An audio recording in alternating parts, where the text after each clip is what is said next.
Now let's take a look at Deathwing, the Death Aspect from Minivat 22. We've got here another Death Rattle Go Dormant style card.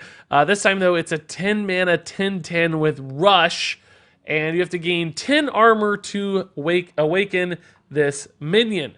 So a very powerful onboard play, and anytime you resummon this, right, it's going to be incredibly influential because of the giant stats and that rush aspect. So very different than our previous little baby 4/2 dragon. This is the opposite. This is huge, immediate, and amazing.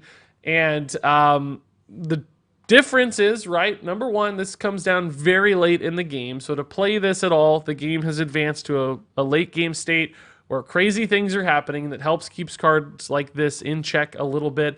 You're also committing your entire turn to it, which is probably okay because it has rush. But, you know, we've seen things like our shovel buddy, the, what's it called? Burly Fish Shoveler, I think. I don't know the name of it. The 9 mana 9/9 with rush. That's not really a card that gets played, right? So I don't really think Deathwing as a 10 mana 10/10 rush would get played either. It's got to be this Death Rattle that makes it worth it. And, it's not hard to get 10 armor in Hearthstone. There are certainly ways to do that. But how many times do you need to bring your Deathwing Death Aspect back for it to be good? And beyond that, how long does it take? So if it takes you like 3 turns to bring back a Deathwing, is that good enough? If it takes you 1 turn, that's probably good enough, right?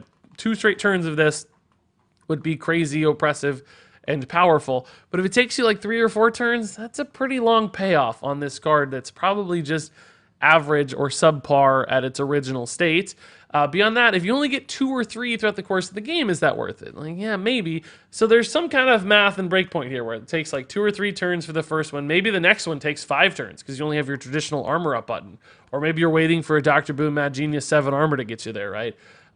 So there are scenarios where, yeah, you hold double shield blocks and you just chain Deathwings turn after turn and it's really powerful. I think there are other scenarios where it takes you like 4 or 5 turns to get a Deathwing and it probably felt kind of bad. So although at first glance when I saw this card, I was like, oh my god, this is actually kind of OP. Like, this is crazy.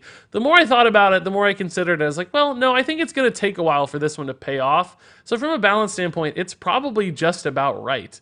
I think you could maybe go to 12 armor to be super safe, but I don't think you need to. I think it feels really good, and of course, all the 10s on the card numerically, very symmetrical and very rewarding. So I like this as a big follow-up, maybe something cool in like a recruit-style deck, a Dragon Warrior kind of deck, any kind of control warrior deck. This feels like it would be a really cool card, and an interesting kind of looming threat on board for your opponent too, where they're always considering it's like, oh my god, is he going to gain enough armor this turn? He needs 3 armor. The hero power is not enough. Does he have another card? Does he have another card? And that's a really neat idea. So personally, I think this one hits a lot of the right marks and would be a pretty sweet card to see.